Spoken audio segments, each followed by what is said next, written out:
Hey, welcome back. This is part 3 of the FMOD and Unreal video series. The last video we talked about integration and we got FMOD talking to Unreal. In this video we're going to go into how to make a footstep event in FMOD and how to apply that to Unreal to our third-person mannequin and the animations that come with it. So let's jump in and have a look at some of the sounds that we can add to this character. So there he is, he's running around on a stone surface. This is just the normal third-person mannequin. He seems to be made up of like cheap plastic by the look of it, and some motors in there so we can add some more sounds to him as he's running about. And there's different surfaces as well on the ground, so let's have a look at those. In order to add footsteps, jump into FMOD, and you can see this is the footsteps that we added last time in the previous video, in the integration video, but we're just going to go ahead and delete that. We don't need that. So Control 3 goes into your audio bin. In here, this will be everything that you've uploaded into the FMOD so far. This is what we uploaded last time. We don't need this, we'll delete that and start again. Now, if you drag your audio files in, you can drag them in as folders or individual files. I think it's better as folders because it's a little bit more organized. Give it a couple of seconds and it's in. As you can see, here they are. These are the sounds that we're going to be adding. Music's not included in this just yet. So footsteps, as we're doing it, select all of your footsteps and you can drag them in as a multi-instrument. Drag and drop, nice and easy. So there they are. And you'll see at the bottom, there is a dice icon, and this randomizes the samples that are in the multi-instrument. If you turn it off, it will just play a single sample, which, you know, would sound rubbish in a game. So turn it on, and it randomizes it. This is only 8 samples, however, so it probably would get quite repetitive. So we can make it even more random by modulating the volume and the pitch. We'll go ahead and modulate pitch. I wouldn't go over anything above kind of 3 or 4 because it sounds a little bit odd. And we'll also randomize the volume. Have a listen. And as you can hear, that sounds a little bit more randomized. There's almost infinite variations if you do modulation in that way. So let's just trim the end off here. There we go. There it is. All right, so let's add a new audio track. Let's add a couple of audio tracks. And we will add some more dynamics to the animation and some other sounds that are on his little third-person plastic body. So we'll add some other sounds which I've prepared. There are some body scrapes here which kind of sound plasticky. And we've got some motor sounds which were recorded using various household appliances. So let's solo out this and have a listen. Kind of cheap rattling sound. This is exactly what we're after. Let's add some modulation to the pitch and volume, similar to last time, similar amounts. There we go, that's that. Have a listen. Lovely, so that's working. Let's just trim off the end of this as well, just to avoid any horrible overlaps. Okay, good, so that sounds fine. So that is the body scrapes that go with the footsteps. Let's have a listen to the motor sounds. They sound suitably robotic. Add some random automation again. Let's experiment with a little more pitch on this one. As it's not a natural sound, it shouldn't sound too bad. Take the volumes down on both of these, just because I want them a little bit more quiet than the actual impact. Perfect. Take it back to the beginning.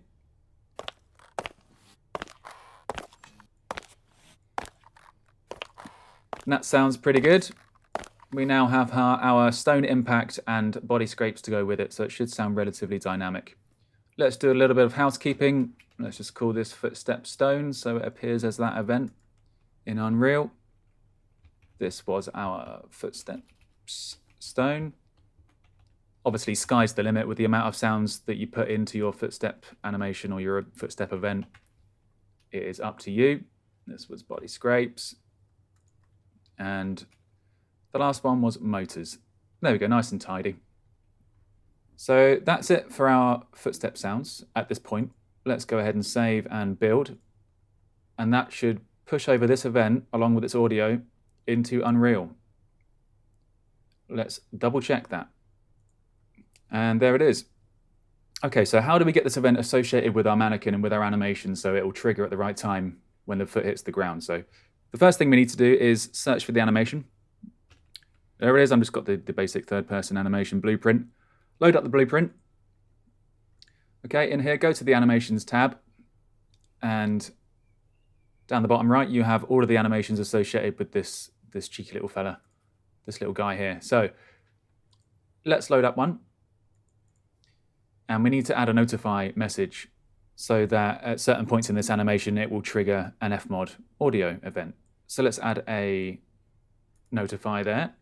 Add notify, right-click, add notify, new notify. And we'll just call this footstep stone. Well, just footstep. Footstep will do. There you go. And so that's that. Press return. Don't click off of it and make sure that stays in there. And then let's get the other foot as well. There we go. Add, and now that notifies should be there. So just click footstep and bingo. So that's it for that animation. Just check it's on the right point. Foot hits the ground. Foot hits the ground. Bring that back a little bit.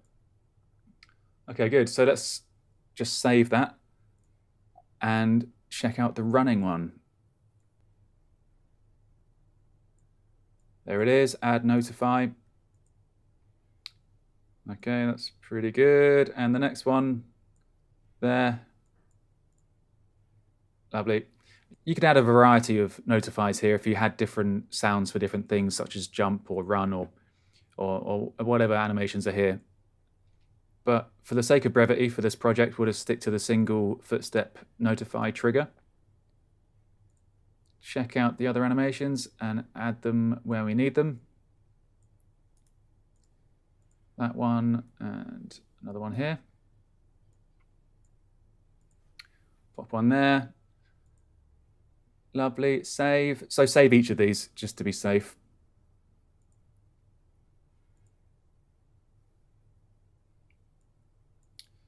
Just one on the jump, landing. Put one there, footstep. Okay, and when he lands with his left foot. There we go, beautiful. So hit save, and we should be done. Just double check here. Oh, look at him go. Okay, stop that. Okay, great. So that's basically all we need to do. We have our notifies associated with various points in the animation. Go to the third-person animation blueprint, and in here, this is where we can actually trigger the sound. So you need to add a animation notify, or you can just type foot, and it will come up with any notify events that you've already put in. So there we go. We've got our animation notify for footstep, which you added. We then need to use an FMOD sound. So if you just search play event, and we want to play event attached, inside here, we'll associate it with the animation. So the animation trigger will now trigger this event, and we will use FMOD stone, which we already added. Then we're just going to need to get the owning component. Get the owning component. Try and keep your blueprints nice and tidy because it makes things a bit easier. And then we'll associate that with this component, and then we are in business. That should be pretty much all we need to do. So just hit save and compile. Lovely, close that down. Let's just keep it open for now. And hopefully, when we play our game, we have footsteps. And there they are. Jumping and on the animation. Should be triggering at just about the right time. I'll be honest, they sound a little bit garish right now because they're not in the mix. There's no reverb or anything. Doesn't sound particularly stony. But you'll also notice that there is no change of surface type.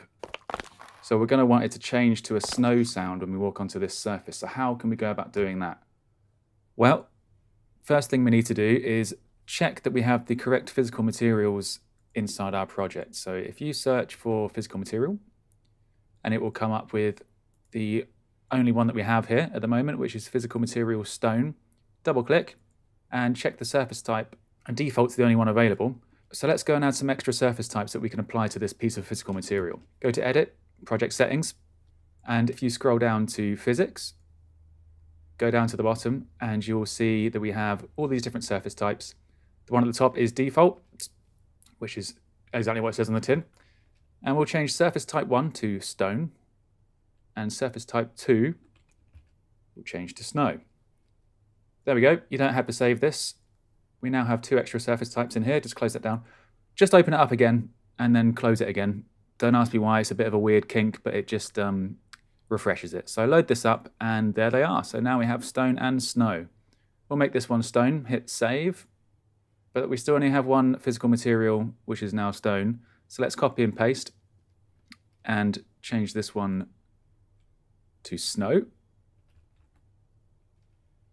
Okay, that's good. Now we've got two physical materials. Let's go into snow and change the surface type to snow. So now we have two physical materials and two surface types applied to them. So let's go into how we can apply these surface types to a certain texture or piece of geometry that we have here. So if you zoom out, you can have a quick look and see exactly which ones we want to change. There's snow there, and there's also a patch of snow over here, which you can see. So we want to change the surface type on both of these areas and keep the rest as stone. You could go to town on all the different textures and apply different things to them, but for the case of this, we'll just do the snow. So let's select this mesh, this piece of geometry, and on the right-hand side, down the bottom right there, you can see which texture is applied to the top of this. And if you double-click it, we open up the texture itself, and we can change the physical material applied to this particular texture, and we'll change it to snow. There we go. So it takes a little while. Hit save. Just takes a second. Okay, close that down. And I believe that is the same texture as this piece of geometry over here. So we won't bother opening the texture on that mesh. Let's play and have a look. And you'll notice nothing's happened. Of course, nothing's happened just yet audio-wise, but now we can draw a line trace down from his feet and detect exactly which surface he's standing on, which is what we want. So open up your animation blueprint, and this is what we had before. We don't need it anymore. Let's just delete that and get rid of it, and we'll start afresh.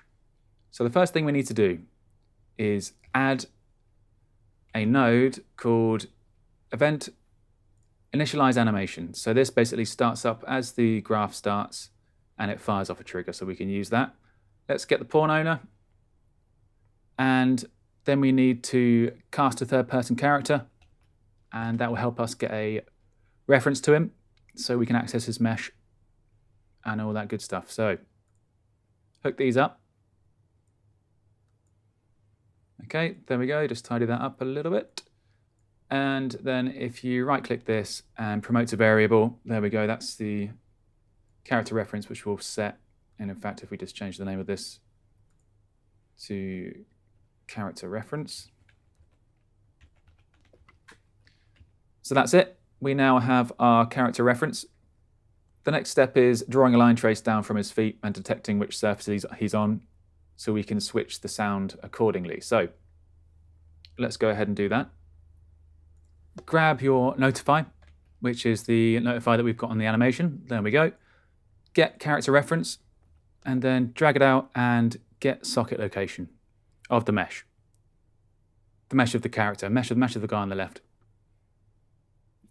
Okay, tidy it up again. You don't actually need to set a socket. It doesn't really matter. It will still cast down from his feet either way, so don't worry about setting that. The next thing we need to do is draw a line trace down from certain points in the animation. So we'll drag out from our notify and hit line trace by channel. This is what sends the line trace down. And then for the start, just use the socket location. Attach that. And before we go into the end, let's use vector minus vector and go down on the z-axis by about 100.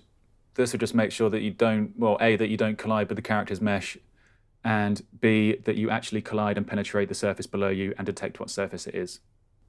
Okay, so straighten that up. And just change debug type as well, just so we can see it. We'll change that to for duration, so we can just check that it's working. Change the trace channel to camera, and then also just to double check that we don't collide with our mannequin, let's just take actors to ignore and make array, and the actor is going to be our character reference, just to make sure that we don't collide with that mesh.